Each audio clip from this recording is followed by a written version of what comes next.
자, 오늘 누가복음 18장 31절로 34절의 말씀을 보겠습니다. 누가복음 18장 31절로 34절의 말씀. 자, 우리 합독하겠습니다. 시작. 예수께서 12 제자를 데리시고 이르시되, 보라, 우리가 예루살렘으로 올라가노니 선지자들로 기록된 모든 것이 인자에게 응하리라. 인자가 이방인들에게 넘기워 희롱을 받고 능욕을 받고 침뱉음을 받겠으며 저희는 채찍질하고 죽일 것이니 저는 3일 만에 살아나리라 하시되, 제자들이 이것을 하나도 깨닫지 못하였으니 그 말씀이 감추었으므로 저희가 그 이루신 바를 알지 못하였더라. 아멘. 하나님은 뜻을 작정하시는 분이십니다. 자, 우리 하나님은 뜻을 작정하신다 한 번만 합시다. 시작. 하나님은 뜻을 작정하신다. 하나님 아버지께서 아들을 세상에 보내셔서 하나님께서 뜻을 작정하시고 그 작정하신 뜻대로 하나님께서는 그 일을 이루어 가신다고 하는 것을 아들을 통해서 세상에 공개하시고 보여주신 것입니다. 아들이 아니고서는 하나님의 뜻이 무엇인지, 하나님께서 이 세상을 어떻게 경영하시는지 전혀 인간으로서는 알 수가 없습니다. 예수를 제대로 알지 못하면은 믿는다 할지라도 그 하나님의 의도를 모릅니다. 더군다나 예수 믿지 않는 사람, 하나님을 모르는 사람들이 하나님의 경영을 어떻게 알겠어요? 그러나 우리 깨어있고 우리 영혼이 영감이 있는 사람들은 이 모든 사실들을 다 신할 수밖에 없고 인정할 수밖에 없고 또한 알 수가 있습니다. 지금 이제 주님께서는 제자들에게 말씀을 가르치다가 이제 누가복음도 이제 하반절에 가고 있습니다. 이제 얼마 안 있으면은 이제 마지막을 향해서 지금 가고 있습니다. 그래서 내가 이제 예루살렘으로 올라간다. 올라가게 되면은 이미 여러 율법과 선자들의 결에 기록된 대로 선자들이 나에 대해서 말했다. 모세도 마찬가지고 여러 선자들이 나에 대해서 말했는데 그 말한 것들이 다 응하여야 하리라. 그 말한 것들이 그대로 이루어져야 되는데 지금 이제 내가 그 일을 이루기 위해서 예루살렘으로 올라간다. 그러니까 이것은 벌써 창조 전부터, 이 만물이 창조되기 전부터 아버지께서 아들을 통해서 이루고자 하시는 그 뜻을 다 정해놓고 아들은 성경에 기록된 그대로 오셨고 그대로 또 이 일을 이루기 위해서 지금 이제 가고 있습니다. 그러니까 아버지께서 정하신 뜻을 아들은 이제 다 알고 있단 말이에요. 그래서 앞으로 장차 어떻게 될 것을 안단 말이에요. 그래서 예루살렘에 올라가면은 무슨 일이 있을 것인데 유대인들의 손에 의해서 팔고 사고 그렇게 해서 마지막에 죽이는 자 이방인의 손에 넘겨 가지고 그래서 빌라도가 재판하고 그리고 로마 군사들에 의해서 예수님은 마침내 채찍에 맞고 십자가에 달려서 죽게 되는 사건입니다. 그것을 지금 말씀하시지만 제자들은 전혀 이해 못하고 있습니다. 그렇게 되리라고 하는 것을 말씀해도 못 알아듣습니다. 설마 그런 일이 있으려고. 심지어는 그 전에 또 다른 구절에 다른 책을 보게 되면은 내가 이렇게 해서 이렇게 죽으리라 하면은 시몬 베드로는 주여 우리가 있지 않습니까? 죽지 마소서 이렇게 말합니다. 그러니까 여러 부분에 대해서 예수님께서 말씀하시지만은 지금은 이것이 지금 가리워져서 감추어졌으므로 저희가 주님께서 말씀하시는 것을 이해 못한다는 것입니다. 자, 그렇다면은 이 모든 일들이 왜 이루어져야 하느냐는 것입니다. 예수님께서는 하나님의 아들로서 의인으로서 강도와 같이 이렇게 죄인 취급받고 죽임당할 이유가 전혀 없는 분이라는 말이에요. 그러면 왜 이와 같이 죽어야 되느냐 하는 것입니다. 왜 고통을 당해야 되고, 왜 침뱉음을 받아야 되고, 왜 멸시를 받아야 되고, 왜 희롱을 당해야 되느냐 하는 것입니다. 그것은 곧 우리가 그와 같이 더러운 존재이라는 겁니다. 우리가 더러운 존재였기 때문에, 우리 조상부터 내려오는 그런 더러운 존재였기 때문에 그 더럽힘을 예수님께서 대신 담당하시게 되는 것입니다. 침 뱉는다는 것은 가장 모욕입니다. 가장 모독이에요. 진짜 인격적인 엄청난 모독입니다. 그렇게 침 뱉고 희롱까지 하고 옷도 홀라당 벗긴다고. 결국 우리가 받아야 할 그런 희롱과 그런 멸시와 그런 조롱과 그런 더럽게 취급받는 것을 우리가 받아야 되는데 그분이 받으신 겁니다. 그것은 이제 당신이 올라가시면 그와 같이 될 것이라고 지금 선지자들이 예언한 것을 다시 당신이 입으로 예언하시는 것입니다. 이렇게 된다. 하나님의 아들이 이제 마지막 예언입니다. 마지막 예언 이렇게 된다. 이렇게 하는 것을 이제 실제로 이제 이렇게 당신께서 말씀하신 그대로 되어지고 있는 것입니다. 그렇게 해서 예수님은 법 없는 자라 하면은 이방인들을 말하는 거예요. 법은 율법을 말하는 거예요. 율법을 모르는 자들에 의해서 예수님은 그렇게 능욕받고 죽임당하시는 것입니다. 자, 이렇게 해서 비로소 예수님께서는 당신이 가야 할 길을 가시는 것입니다. 그리고 나서는 이제 제자들에게도 너희도 나 있는 곳에 갈 사람은 내가 받은 이 고난을 받아야 할 것이다. 왜? 세상은 자기 편에 속한 자들은 손 안 댑니다.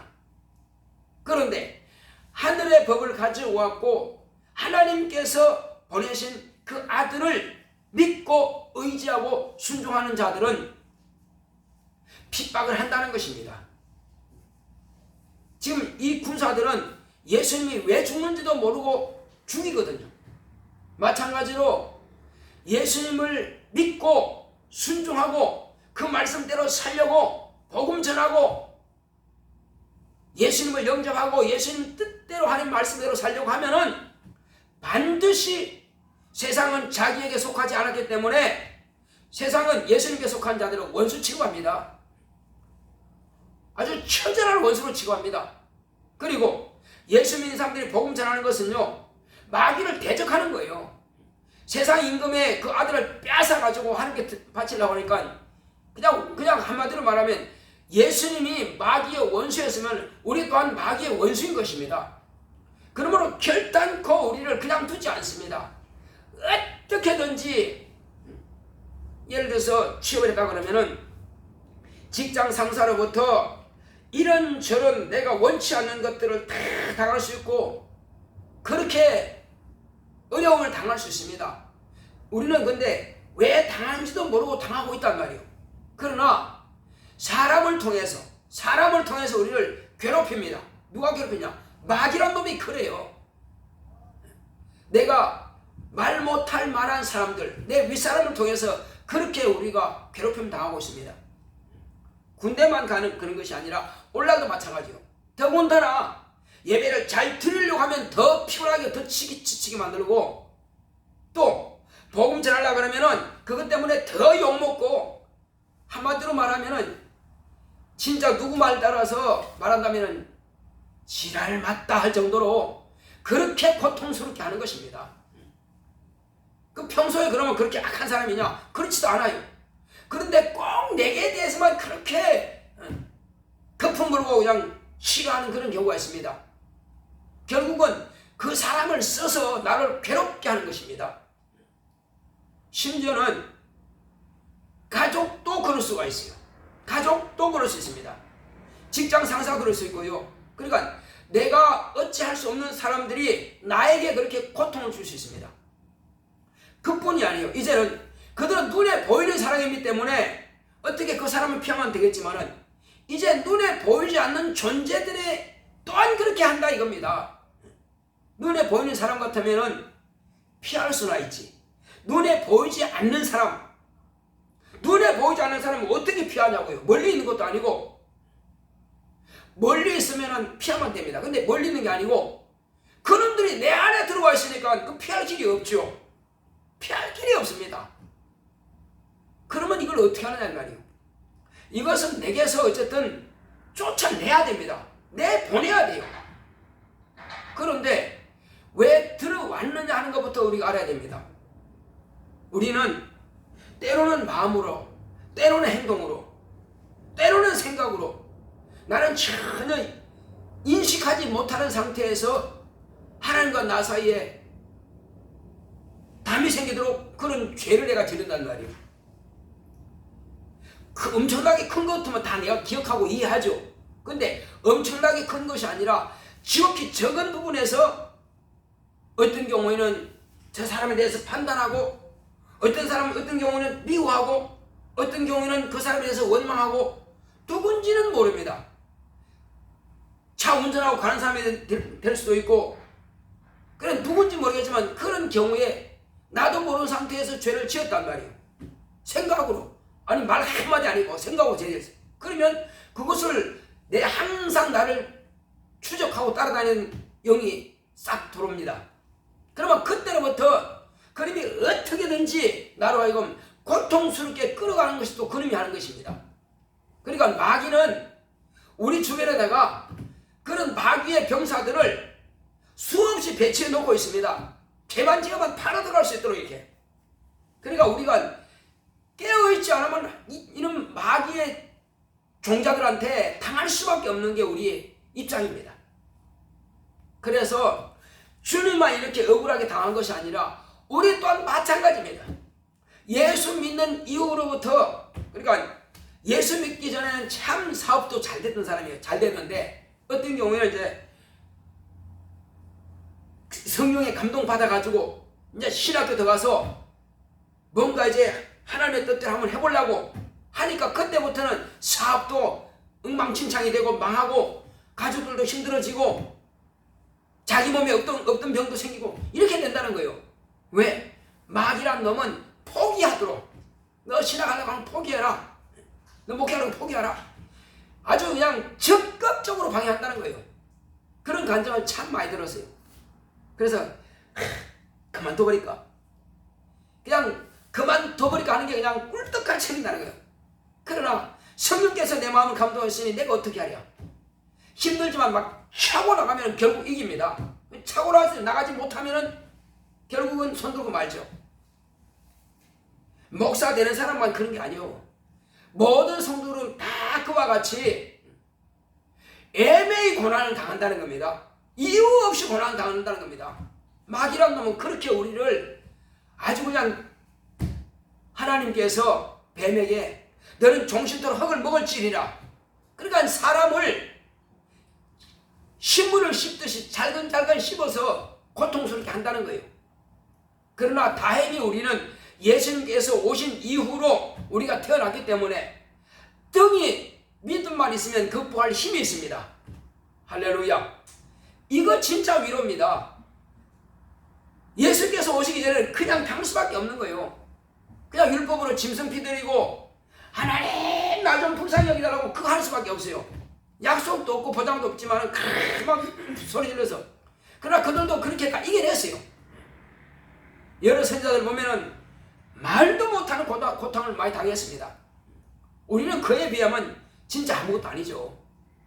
우리는 하나님의 자녀라고 하는 권세가 있고 기도하면 얼마든지 천사를 걷는 대로 보내주셔가지고 그런 미혹인들도 몰아내고 세상 일들도 몰아내고 귀신도 쫓아낼 수 있는 그런 자녀의 권세가 있으니 얼마나 다행이냔 말이에요.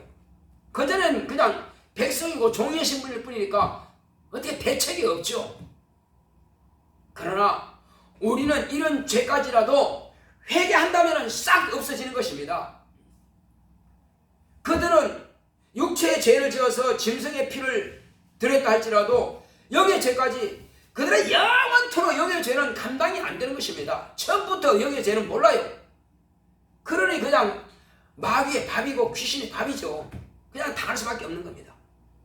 우리는 언제든지 깨닫고 요거 내가 잘못이구나. 예수여 나를 불쌍히 여기서 이렇게 잘못했습니다. 죄를 사해달라고 회개하면 즉시 깨끗하게 없어집니다. 그 죄를 딱 끝내고 나고 나서는 귀신아 나는 죄사함받은 하나님의 자녀다. 한번 따라합시다. 나는 죄사함받은 하나님의 자녀다. 내가 회개함으로 죄사함 받았다.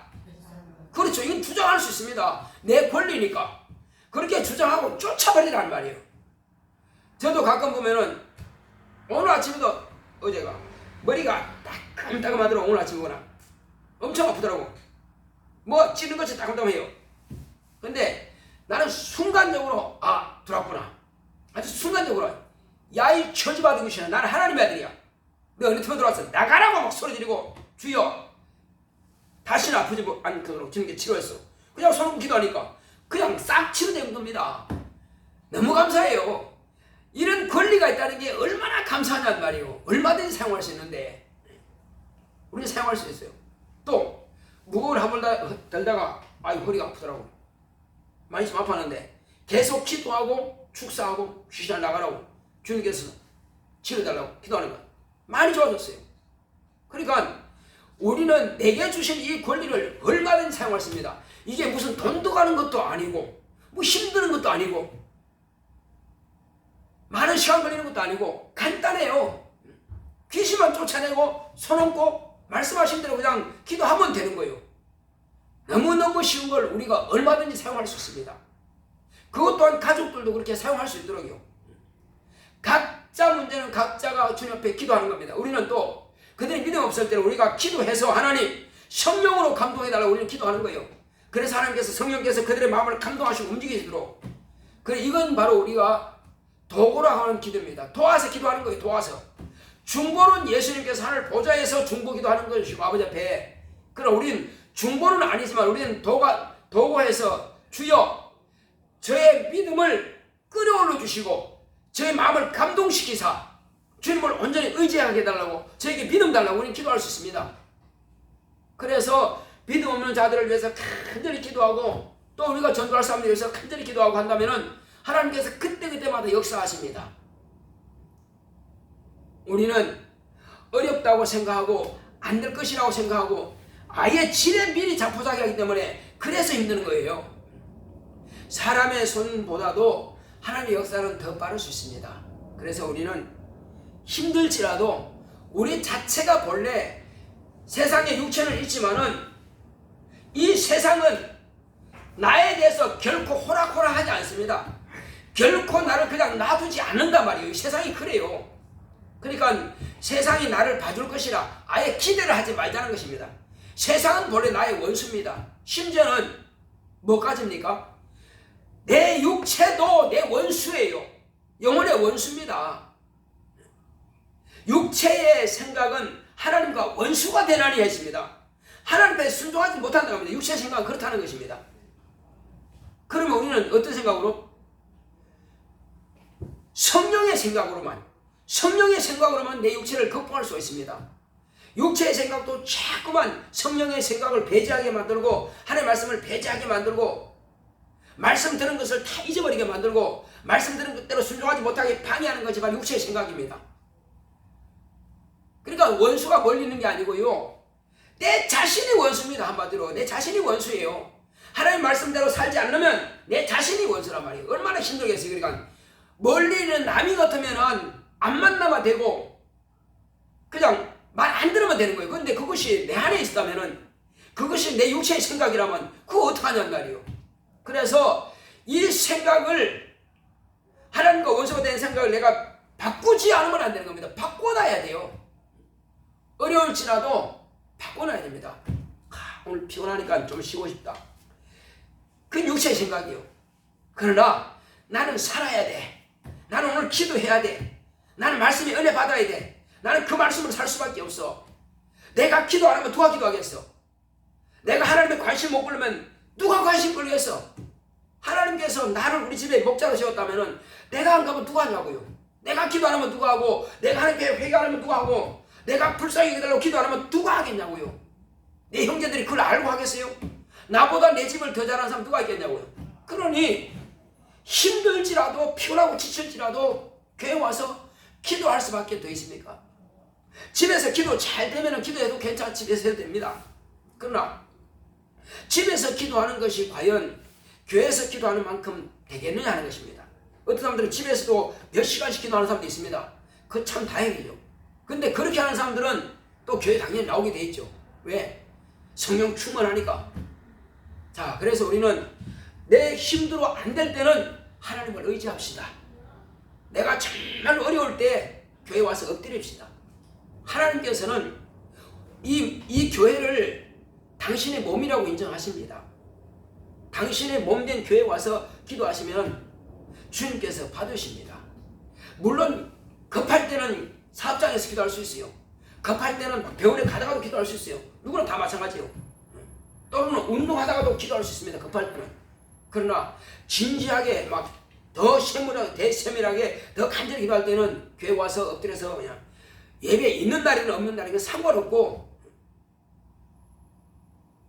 그래서 우리는 기도하고 하나님을 온전히 의지한다면 이겨낼 수가 있습니다. 하나님께서는 이길 수 있는 방법을 다 제시해 주셨어요. 예수님께서 제자들에게 뭐라 하시냐면은, 자, 나를 믿는 사람은 세상이 너희들을 미워할 것이다. 왜? 너희들은 내게 속했기 때문에 그렇게 미워한다는 것입니다. 또 너희들을 미워하는 것이 그들이 생각할 때는 이것을 하나님을 섬기는 예라고 한다는 거예요. 유대인들이 예수님의 제자들을 얼마나 핍박했고 얼마나 감옥에 가두었고, 심지어는 그들도 또 못 박아 죽이기도 하고, 유대인들의 손에 의해서 제자들이 죽었습니다. 그런데 그렇게 하는 것이 그들이 하나님을 섬기는 예라는 거예요. 우리가 전도해 보면요, 믿음 없는 사람들에 의해서 전도자들이 방해를 참 많이 받습니다. 믿지 않는 불신자들이 어차피 모르니까 그냥 말아요. 근데 믿는다고 하는 사람들이 그렇게들 방해를 많이 합니다. 아, 됐으니까 다른 데 가서 해보세요. 당신이나 천국 가세요. 당신이나 복 받으세요. 그 사람 믿는 사람이 그렇게 말하는 거예요. 나 다 믿으니까, 우리 다 믿을 거니까 이렇게 해서 전도를 못하게 하는 것이 바로 그 사람들이 아닙니다. 그래서 우리는요, 알아야 될 것은 내가 핍박자의 위치에 있느냐 아니면 핍박받는 자의 위치에 있느냐, 이것이 참 중요합니다. 똑같은 믿는다고 하는 사람인데 어떤 사람은 핍박자의 위치에서, 그러면 그 사람을 핍박하지 않았다 할지라도 그 사람 없는 자리에서 원망할 수 있고 불평할 수 있고 미워할 수 있습니다. 이거나 핍박자나 같은 위치란 말이에요. 그래서 우리는 차라리 판단하지도 말고 정죄하지도 말고 미워하지도 말고 원망하지도 말자. 차라리 축복할 수 있는 능력이 있으면 축복이라도 하자. 그러나 축복할 능력이 없으면 차라리 그 사람에 대해서 말을 하지 말자. 말하면 손해고, 또 생각도 빨리 혹시 떠올랐으면 빨리 회개해서 끝내버리고, 그래서 하나님 앞에서 우리가 정직하고 하나님 앞에서 복을 받는 자가 되어야 될 것입니다. 누가 뭐라든지 간에 내 마음 생각까지라도 하나님은 다 감찰하시고 보신단 말이에요. 그래서 우리는 그렇구나, 세상은 결코 나를 그냥 두지 않고 어떻게든지 나로 하여금 힘들게 만들고 넘어지게 만들고 고통당하게 만들고 하는 것이 바로 세상이구나. 그리고 그것이 믿지 않는 사람들에 의해서, 또 믿음이 떨어진 사람들에 의해서 이렇게 내가 핍박을 받는구나. 우리는 이겨냅시다. 그들이 뭐라 하든지 간에 우리는 이겨야 됩니다. 주님께서 이기라고 그랬습니다. 그리고 이 땅에서 내가 지금 이제 신앙의 온도를 딱 재보면요, 핍박을 받고 조롱을 받고 욕을 많이 먹는 사람은 하나님의 뜻대로 살고 있다는 것이고, 핍박이 전혀 없고 그냥 예수 믿는 것에 대해서는 별 상관을 하지 않는다. 그러면 그 사람은 지금 온도가 아주 낮은 온도란 말이에요. 믿기는 믿는데 낮은 온도예요. 그러나 가족들로 붙어도 핍박을 받고 조롱을 당하고 또 누구 만나는 사람 그 사람들에 의해서 내가 핍박한다는 것은 내가 그들에게 그냥 두지 않고 그들을 위해서 지금 도구의 기도가 열심히 하고 있고 또 전도하고 있고 그렇게 하고 있기 때문에 그들은 내가 하는 그 전도를 안 듣고 그들이 구원받지 않도록 하기 위해서 그들의 육체 속에서 방해하는 영들의 그들은 지배를 받기 때문에 그렇게 나를 미워하고 그렇게 힘들게 하는 거예요. 그래서 신앙의 온도에서 많이 핍박을 받고 힘들게 당하고 있는 사람은 내가 지금 정상적으로 신앙생활을 하고 있구나 그렇게 인정하면 돼요. 그래서 우리는 열심히 핍박받는다 할지라도 그래 열심히 해라. 나는 하늘에 상이 있다. 하늘의 상을 바라보기 때문에 아무것도 두려워할 것이 없다는 것입니다. 원수 마귀는 할 수만 있으면은 이 사람도 들어쓰고 예수님의 제자인 가룟유다도 들어쓰고 하나님을 잘 섬기다 하는 대제사장도 들어쓰고 또 하나님께서 택한 백성이란 유대인들을 들어쓰고 죽여라 죽여라 십자가에 못 박아라 못 박아라 하는 것입니다. 그들이 주님을 못 박은 그들이 제자들인들 놔두게 된다는 말이에요. 너희도 똑같이 내가 받은 이 고통을 받게 된다. 이것은 그러나 그들은 육체만 너희들을 죽일 수밖에 없다.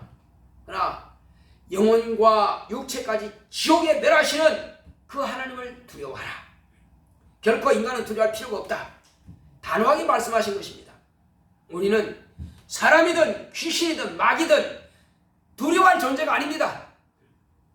중요한 것은 내 영혼을 책임져 주시고 내 영혼을 천국과 지옥을 능히 이끌어갈 수 있는 바로 그분, 그 하나님께서 내게는 가장 두려운 분이고 그 하나님이 내가 가장 사랑할 분이란 말이에요. 그분을 가장 공경하고 존경할 분이 바로 하나님이십니다. 우리에게는 하나님 이상은 어떤 두려운 존재도 없습니다. 내가 누구로부터 당장에 죽는다 할지라도 어떤 병으로부터 어떤 사고로부터 무슨 일로 인해서 내가 죽는다 할지라도 두려울 것은 없습니다. 누군가가 한 번은 태어났으면 한 번은 이제 육체를 벗고 이 땅을 떠나게 됩니다. 그러므로 이 땅에 있는 어떤 조건 때문에 우리는 두려울 것이 없습니다. 누구든지 우리는 하나님은 나의 주인이시고 하나님은 내 영혼을 천국으로 인도해 가시는 분이시다. 하나님은 영원토록 나와 함께 하실 분이시다. 하나님은 내 아버지다. 그리고 내가 이 땅에서 비록 욕을 먹고 핍박받고 힘들었지만은 그러나 저 천국에서는 내가 상을 받을 것이다. 이 땅에서는 힘들지라도 이거는 다 지나가는 것이다. 어떤 문제가 있을지라도 이 문제는 다 어차피 해결될 문제고 믿음이 있다면 그렇습니다. 믿음이 있다면 어차피 문제는 해결되는 것이다. 내가 하나님께 맡겼으면 하나님께서 책임지는 문제다. 그래서 우리는 두려워하지 말라는 것입니다. 담대하라. 내가 세상을 이겼노라. 예수님께서 세상을 이겼으면 우리는 예수 안에 있으니 우리 또한 세상을 이긴 겁니다. 이긴 세상을 두려워할 이유가 없습니다. 주 안에서 평안하라. 담대하라. 우리는 넉넉하게 이길 수가 있습니다. 자, 그래서 내게 어떤 사람이 있든 어떤 귀신의 방해를 하든 어떤 병의 방해하든 어떤 환경적인 요건이든 아니면 물질의 문제든 그 모든 문제를 이 시간 다 묶어가지고 주님께 맡깁시다. 그리고 주여 나는 책임질 능력이 없으니 나를 불쌍히 여기서 내가 하나님의 자녀이면 하늘나라를 상속받은 후사이면 내 간구와 나의 기도를 들으시고 응답으로 역사하도록 다 같이 가겠습니다. 고맙고 감사하신 아버지 하나님 감사드립니다. 하나님 아버지여 내가 이 땅에 사는 날 동안에 내가 하나님의 자녀요 또 하늘나라를 상속받을 하나님의 거룩한 자녀이면 이제 내게